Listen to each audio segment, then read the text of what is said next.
இன்னைக்கு நடந்த அணிவகுப்பில் யாரெல்லாம் வந்திருந்தாங்க சார்?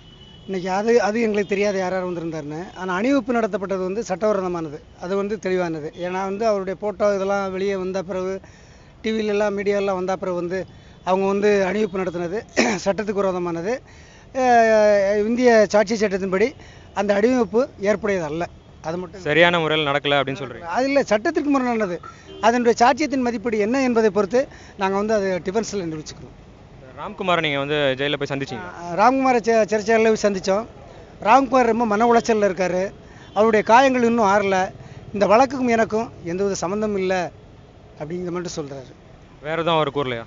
வேறு என்ன, அவர் என்ன கூறினார், இந்த எதுக்கையா படிக்க வந்தேன்னு கேட்டோம். இங்கே வந்து அரியர்ஸை முடிக்கிறதுக்காக தான் நான் இங்கே வந்தேனே தவிர மற்றபடி எனக்கு நான் அந்த பொண்ணை பார்த்ததே அபூர்வம் அப்படிங்கிறேன். நான் பார்த்தது இல்லை அப்படிங்கிறார்.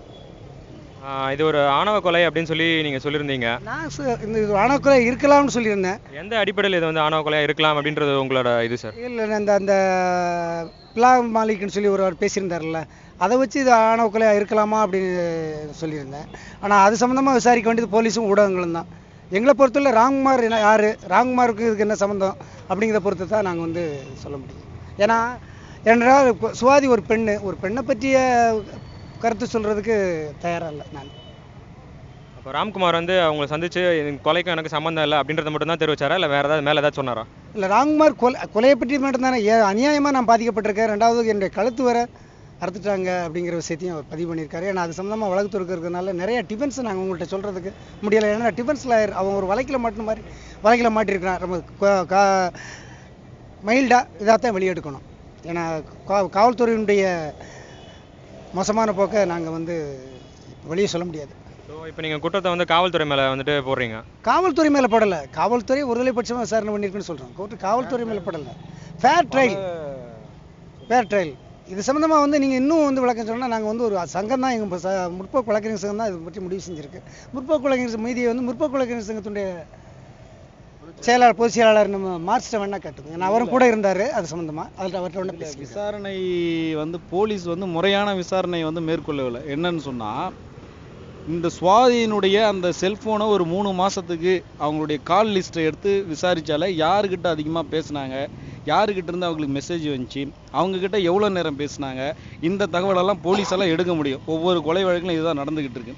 ஆனால் இந்த சுவாதி கொலை வழக்கை பொறுத்த வரைக்கும் இன்னை வரைக்கும் அவங்களுடைய கால் லிஸ்ட் எடுக்கவே இல்லை. அதுக்கு மாறாக ட்ரோல் அந்த கால் லிஸ்ட்டுன்னு சொல்லக்கூடிய அந்த 5 லட்சம் நபர்களுடைய லிஸ்ட்டை எடுத்து அங்கே யார் இருந்தாங்க அவங்கள லிஸ்ட் அவுட் பண்ணி கடைசியாக ஃபைனலாக கொண்டு வந்து அப்படி தான் அவங்க சர்ச் பண்ணாங்களே ஒழிய இந்த ஸ்பெசிஃபிக்காக இந்த பொண்ணுடைய அந்த கால் லிஸ்ட்டை செக் பண்ணவே இல்லை.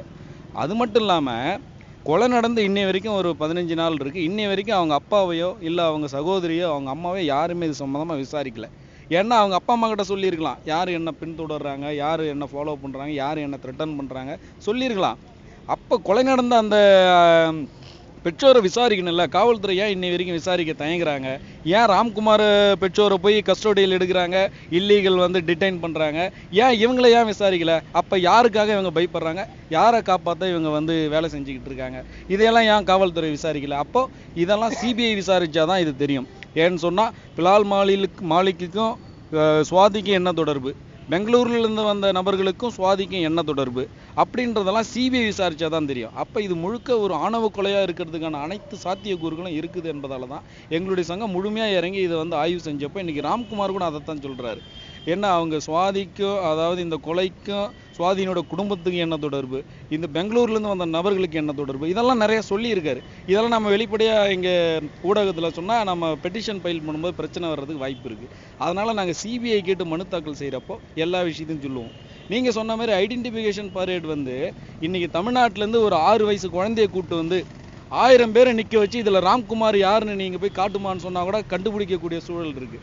ஏன்னா அவருடைய ஃபோட்டோவை இன்றைக்கி பட்டி தொட்டியெல்லாம் காவல்துறை வெளியிட்டிருக்கிறாங்க. அந்த ஃபோட்டோவை வெளியிடக்கூடாதுன்னு உயர்நீதிமன்றம் பல உத்தரவு சொல்லியிருக்கு. ஆனால் அதை மீறியும் காவல்துறை வெளியிடுறாங்கன்னா குற்றவாளியை முடிவு பண்ணிவிட்டு அதை நோக்கி வந்து விசாரணையை வந்து காவல்துறை பண்ணிக்கிட்டு இருக்காங்க. அது தவறான விஷயம். அதனால் இந்த ஐடென்டிஃபிகேஷன் பரேடு செல்லாதுன்னு சொல்லி நாங்கள் ஒரு மனு தாக்கல் செய்ய போகிறோம். அதை பற்றி பேசுறது தேவையில்லாது. ஏன்னா அதுவே செல்லாது. அது வந்து இந்த இவர் தான் குற்றவாளின்னு ஃபிக்ஸ் பண்ணிவிட்டு அதை பண்ணுறது வந்து ரொம்ப ஏற்புடையது அல்ல. அதனால் நாங்கள் சிபிஐ வழக்கு கேட்டு தாக்கல் செய்ய போகிறோம். இன்றைக்கி ராம்குமார் பல விஷயங்களை சொல்லியிருக்காரு. பல இதில் யாருக்கு உண்மையிலே யார் கொலை பண்ணுன்றது கூட அதில் யூகமாக எங்களுக்கு தெரிய வந்திருக்கு. அதையெல்லாம் சிபிஐ விசாரணை கேட்டு நாங்கள் தாக்கல் செய்ய போகிறோம், மனு தாக்கல் செய்ய போகிறோம். அதில் விரிவாக சொல்லுவோம் நாங்கள்.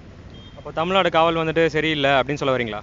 சரியில்லை, உண்மையில யாரையே காப்பாற்றுறதுக்காக அவங்க விசாரணை, அதாவது விசாரணை பண்ணி இவர் தான் இந்த கொலையை செஞ்சாருன்னு போய் ஒரு குற்றவாளியை பிடிக்கலாம். ஆனால் இவர் தான் இந்த கொலையை செஞ்சார்னு சொல்லி ஒருத்தரை ஃபிக்ஸ் பண்ணிட்டு விசாரணை வந்து அதை நோக்கி கொண்டு போயிட்டு ஆதாரத்தை அதுக்கு தகுந்த போல திரட்டிக்கிட்டு இருக்கிறது வந்து வேற யாரோ.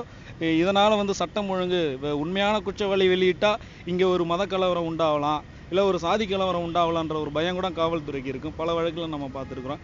அப்படி ஒரு கோணத்துலையும் வந்து காவல்துறை செயல்பட்டுருக்கலாம். அதையெல்லாம் சிபிஐ விசாரிச்சா தான் தெளிவாக வருன்றதால நாங்கள் சிபிஐ விசாரணை கேட்டு மனு தாக்கல் செய்ய போகிறோம். என்னைக்கு வந்து மனு தாக்கல் செய்யறதா இருக்கீங்க? திங்கக்கிழமை அவங்க அப்பாவை நாங்கள் வந்து சனிக்கிழமை சந்திச்சுட்டு அவர் இங்கே கூப்பிட்டு வரோம். கூப்பிட்டு வந்துட்டு பெட்டிஷன்லாம் ரெடி பண்ணி வர்ற திங்கக்கிழமை ஃபைல் பண்ணுறதுக்கு வாய்ப்பு இருக்குது.